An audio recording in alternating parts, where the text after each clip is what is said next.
Okay, let's go over this slope-intercept quiz real quick. Given the following information, choose the correct linear equation written in slope-intercept form. When we see this term slope-intercept form, we're thinking of the format y equals mx plus or minus b. So what we want to do in this first question is apply positive 2 to where slope is and negative 1 to where our y-intercept or b is. So we put y equals 2 as our slope, x, then our b would be negative. So if we were looking at this formula, 2 is slope, negative 1 is our y-intercept. What matches? Right here. Honestly speaking, you could have done elimination because it has to be in this format. We know it has to be a y equals format, which means this cannot be, this cannot be, which means it's one of these two. In the second problem, we're staying with this format. We're looking at y equals mx plus or minus b. Slope is going to be negative 3 over 5, which is m. Our y-intercept is going to be a positive 4. When we look at our options, honestly, there's only one that's even written in slope-intercept form. Y equals, we said slope would be a negative 3 over 5 multiplied by our input, or x-coordinate, and then our y-intercept would be a positive 4. That matches perfectly. Convert the following equations from standard form to slope-intercept. Convert means to change. Basically what we're saying is rewrite the equation. We want it put into this form right here. So, knowing this and the strategies that we used in 1 and 2, we should know that we can eliminate this, this, and this just because they're not in y equals form. Question then becomes, which of these makes the most sense? This is the only one that's in slope times input form. This should be the answer, but let's just double check by rewriting this equation. 2x plus y equals 3. We want y by itself. So we're going to subtract 2x from both sides. Y equals a negative 2x and a positive 3. That is our answer. This one right here, we're going to rewrite it. We have 4x plus 5y equals negative 30. Again, you always want to scan our possible answers, though, especially when multiple choice, because usually you can eliminate some. We want it in y equals format, not in y equals, not in y equals, not in y equals, not in y equals.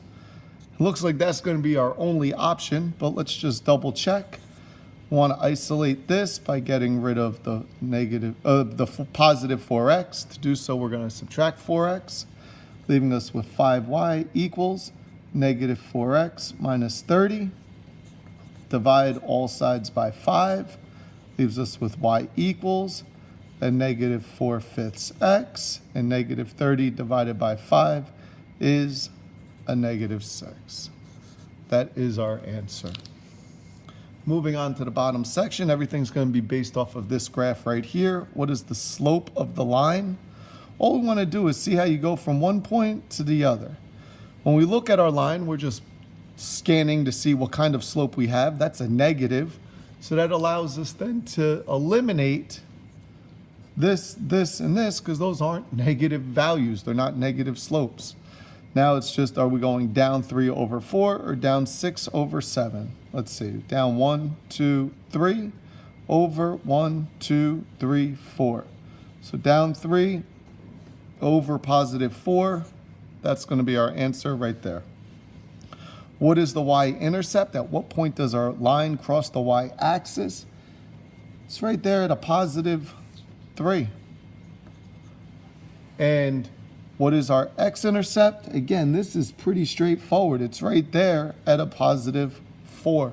We really didn't have to do any math for this. It just was a matter of looking at the graph. Let's jump to the back. Given the following equation, what type of slope is shown? Step number 1, we want to see if we need to rewrite it. Step number 2, we look for our y-intercept. And step number 3, we try to identify our slope. So that's what we've been going over and over in class. We look here. Does this need to be written? Yes, it is not in y equals mx plus or minus b. So what we're going to do is take this and simply rewrite it to get y by itself. To do so, we're going to divide both sides by 3, and y equals a 2/3 x, and then negative 6 divided by 3 is negative 2. That's a positive value. Remember, if we're looking for slope or you're looking to see what the y-intercept is, one of the easiest strategies is to write the formula right underneath and then just pair up everything. There's our slope. That's a positive value, so our slope is positive. We just identified it as 2/3, and y-intercept is paired up right there at a negative 2. Bringing us to the last couple questions based on the final graph of the quiz. All about Mrs. Dosh baking some chocolate chip cookies. How many cookies did Mrs. Dosh bake? Well, when we're reading a graph, we can see our graph starts up here. That's a value of 20. That's actually our y-intercept as well, because this would be our y-axis. This would be our x-axis. Y-intercept is where we begin. How many did she bake? 20 cookies. Cookies were being eaten at an average rate of 3 cookies every 5 minutes. Write an equation in slope-intercept form. That's going to be a y equals mx plus or minus b. We know our intercept is right there at positive 20. So we know that this is going to be now y equals mx positive 20, because that's our beginning. We started with 20 cookies. And it says they were eaten at a rate of 3 cookies every 5 minutes. Rate of change, slope. That means we're consuming 3 cookies every 5 minutes. According to this, we're going down 3 over 5, down 3 over 5. Key there being down. So if we're going down, we have a negative slope. So we have y equals negative, we just said, 3 cookies every 5 minutes times whatever our input is, plus 20, which is what we started with. How long will it take for all of the cookies to be eaten? They say it's going to be our x-intercept. X-intercept means that we're trying to find the x value when y is 0. If we use this formula, y equals negative 3/5 x plus 20, what we're going to do is put a 0 where the y is and then solve, because they've told us that we want our x-intercept. All we do now is solve this equation. We're going to isolate this by subtracting 20 from both sides. That leaves us with negative 20 equals negative 3/5 x. This is then saying negative 3/5 times x. To undo multiplication, we divide by a negative 3/5, and we divide this side by a negative 3/5. This will go away, and now we have negative 20 divided by negative 3/5.